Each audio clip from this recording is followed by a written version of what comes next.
जय हिंद बच्चों मैं अजय कुमार वाराणसी उत्तर प्रदेश से आपके अपने चैनल नौ सेक्शन पे स्वागत करता हूँ।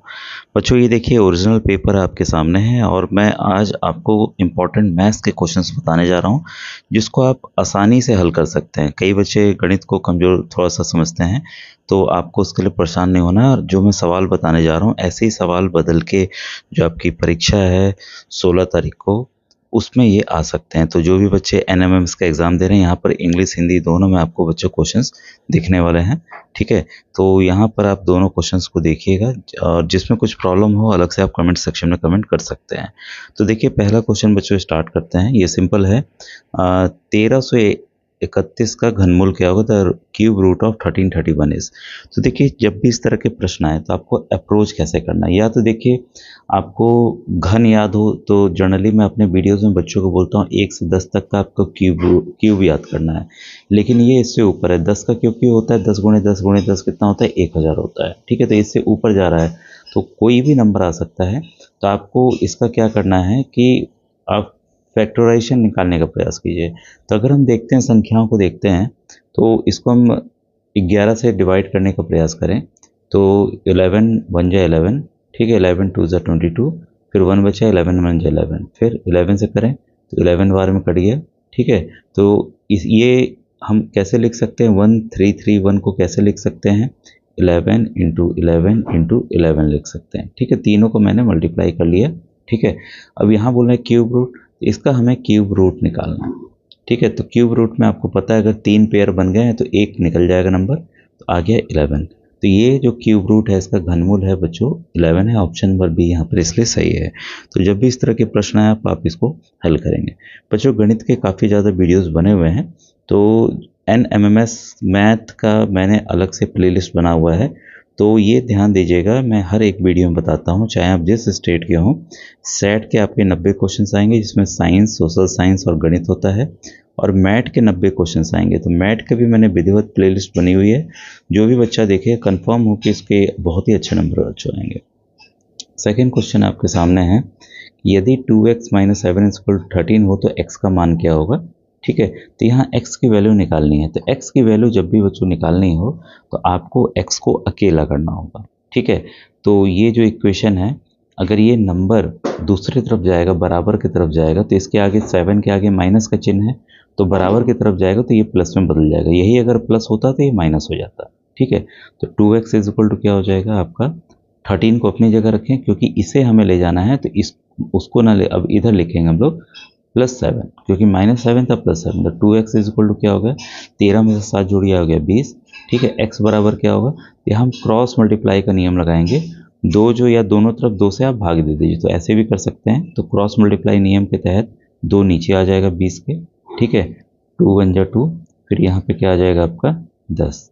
तो x की वैल्यू क्या आ गई 10। तो यहाँ पर x का क्या मान होगा, ऑप्शन नंबर डी बच्चों सही है। तो देखिए इसमें एग्जाम में होगा क्या, यही नंबर्स बदल के आ जाएंगे। क्यूब रूट में क्या होगा, ये नंबर बदल देंगे, दूसरा कोई नंबर दे देंगे इसमें, ठीक है। तो इसको आपको ध्यान रखना है कि इस तरह से सवाल आ सकते हैं। अब देखिए ये भी काफ़ी अच्छा क्वेश्चन है और ये अलग तरह का क्वेश्चन है। ये जो कह रहा है, एक आयत में कितनी सममिति रेखाएं संभव हैं, in rectangle how many lines of symmetry is possible. अब इसको समझने का प्रयास कीजिए, ठीक है। एक हम रेक्टेंगल बना लें पहले, फिर हम आपको समझाते हैं, ठीक है। अब ये देखिए रेक्टेंगल है, तो ऐसी कौन सी लाइन है से हम कितनी लाइन ऐसी हो सकती हैं जो कि अगर इसको फोल्ड करें, रेक्टेंगल को मोड़ें तो बराबर भागों में बटे, ठीक है। तो एक तो देखिए यहाँ से हम करते हैं, ठीक है। अगर इधर का इधर फोल्ड करके ले जाएं तो इसके ऊपर चढ़ जाएगा, इसके ऊपर से वापस से चढ़ जाएगा, ठीक है। या इधर फोल्ड करें तो ये भी इस पर चढ़ जाएगा, ठीक है। तो ये बीचों बीच में थोड़ा सा खींचने का प्रयास करो, हाँ, ठीक है। और एक तो ये लाइन हो गई। दूसरी लाइन कौन सी हो सकती है जो कि एक के ऊपर एक उसको रख दें तो अंतर नहीं आएगा, वो है ये वाली लाइन, ठीक है। इधर को फोल्ड करेंगे या इधर को फोल्ड करेंगे, ठीक है। दोनों तरफ में से किधर भी फोल्ड करेंगे तो ये एक के ऊपर एक आ जाएगा, एक ये स्ट्रक्चर हमें मिलेगा इसमें, ठीक है। ये पहले वाले में कौन सा मिलना था, पहले वाले में हमें ये वाला मिलना था, ठीक है। जब हम ऐसे करते तो रेक्टेंगल में तो कंफर्म है 2 लाइन ऑफ सिमेट्री होगी। अब ये प्रश्न बदल के क्या आएगा, स्क्वायर के लिए आ सकता है। किसके लिए, स्क्वायर के लिए, ठीक है। तो स्क्वायर के लिए भाई लाइन ऑफ सिमेट्री कितनी हो सकती है, इसको हम लोग आइए समझने का प्रयास करते हैं, क्योंकि क्वेश्चन बच्चों बदल के आएगा, सेम भी आ सकता है, तो उसको आप तैयार रखिएगा। स्क्वायर में देखिए, एक हमने वर्टिकल किया था, एक ये हो गया, एक ये लाइन ऑफ सिमेट्री हो गई स्क्वायर में, ठीक है। रेक्टेंगल में देखिए ऐसे नहीं हो सकता था, ये ओवरलैप नहीं करता साफ साफ, ठीक है। यहाँ पर एक ये लाइन ऑफ सिमेट्री होगी, एक ये लाइन ऑफ सिमेट्री होगी, ठीक है। तो टोटल कितनी हो गई स्क्वायर में आपकी 4 लाइन ऑफ सिमेट्री हो गई, ठीक है। तो ये ध्यान रखिएगा कि स्क्वायर के लिए आपको 4 करना है, आयत या रेक्टेंगल के लिए आपको 2 करना है, ठीक है। तो मैंने ये बता दिया कि किस तरह के प्रश्न आपको आ सकते हैं। अब ये देखिए, ये जो क्वेश्चन है काफ़ी बार काफ़ी राज्यों में बच्चों आया हुआ है। सवाल है, दिए गए सेट में से कौन पाइथागोरस त्रिक है? Which of the following given set is a Pythagoras triples? Triplet होता है, ट्रिपल्स, ठीक है। तो इसमें ये बच्चों चेक करना होता है आपको, मैं बता दूं कि 3 नंबर है, तो मान लीजिए हमने इसको ए और ये बी और ये सी हमने कर दिया, ठीक है। तो हमेशा याद रखिएगा A square plus B square is equal to C square. यही आपको चेक करना है कि 2 संख्याओं का स्क्वायर तीसरे संख्या के स्क्वायर के बराबर होता है। जैसे 11 का स्क्वायर 121, 12 का स्क्वायर 144, इसको जोड़ दें भाई, तो ये हो गया 5, ये हो गया आपका 6, ठीक है, और ये हो गया 2, 265। लेकिन 13 का वर्ग कितना होता है? वो तो 269 होता है, ठीक है। तो ये तो है नहीं, ये कंफर्म हो गया है नहीं, ठीक है। हम पहले वाले को टेस्ट करें, मैंने बता दिया इस तरीके से आपको चेक करना है, ठीक है। 8 का स्क्वायर आपका 64, 15 का स्क्वायर आपका होता है 225 दोनों को जोड़ लें 9, 8 और 7, और 17 का स्क्वायर तो भाई 289 होता ही है। और मैं बार बार बताना चाहूँगा कि आपको 1 से 25 तक के स्क्वायर याद करना है। ये आपको मैथ में भी मानसिक योग्यता की जो प्रश्न है उसमें भी मदद करेगा, उसको मैंने विधिवत समझाया हुआ है, तो मैथ वाली प्लेलिस्ट से आप देख लें। और बाकी कोई भी ऑप्शन बच्चों ने इसमें सर्टिफाई नहीं करेगा, केवल ऑप्शन नंबर ए करेगा, तो इसलिए 74 का ए ऑप्शन सही है। अब एग्ज़ाम में देखिए यही जो है ना संख्याएँ बदल के आएंगे, ठीक है, आएंगे क्वेश्चन ऐसे। इसके बाद देखिए क्वाड्रेंट वाला क्वेश्चन हर एक एग्ज़ाम में आया हुआ है कई राज्यों में, ठीक है। और ये आपको बच्चों कोऑर्डिनेट ज्योमेट्री है, ये मैंने विधिवत गणित वाली प्लेलिस्ट है, उसको आप जाकर देखिएगा। NMMS मैथ गणित मैंने बनाया हुआ है, उसको आप देखिए, आपको समझ में आ जाएगा। ये x है, ये x डैश होता है, ये y है, ये y डैश होता है। x में इधर प्लस मान होता है, x डैश में माइनस मान होता है, इसमें प्लस होता है, इसमें माइनस होता है, ठीक है। तो यहाँ पर देखिए संख्याएं होती हैं, ठीक है। तो 1 2 3 इधर क्या होगा, यहाँ पे भी संख्याएं होती हैं, यहाँ पे -1 -2 मतलब 0 है। यहाँ पर 0 से आप इंटीजर वाला नंबर लाइन आपने देखा होगा, इधर को चल रहे हैं तो माइनस हो रहा है, और इधर जब चल रहे हैं तो इधर माइनस आएगा, मतलब यहाँ पे माइनस आएगा, ये आपका प्लस रहेंगे, ठीक है। अब ये पूछ रहा है यहाँ पर देखिए, जब भी हम 2 संख्या लिखते हैं तो पहला x होता है और दूसरा क्या होता है, दूसरा y होता है। पहला x और दूसरा y। यहाँ पर दोनों के केस में आपका प्लस है।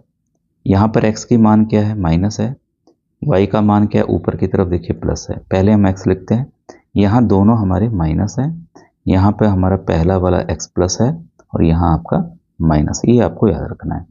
ये -3 और 4 बोल रहा है, मतलब -x और +y, -x और +y देखिए आपका इसमें है, इस बारे में, ठीक है। तो ये किस में है, यहाँ पे द्वितीय क्वाड्रेंट में है, तो 75 का बच्चों ऑप्शन नंबर बी सही है।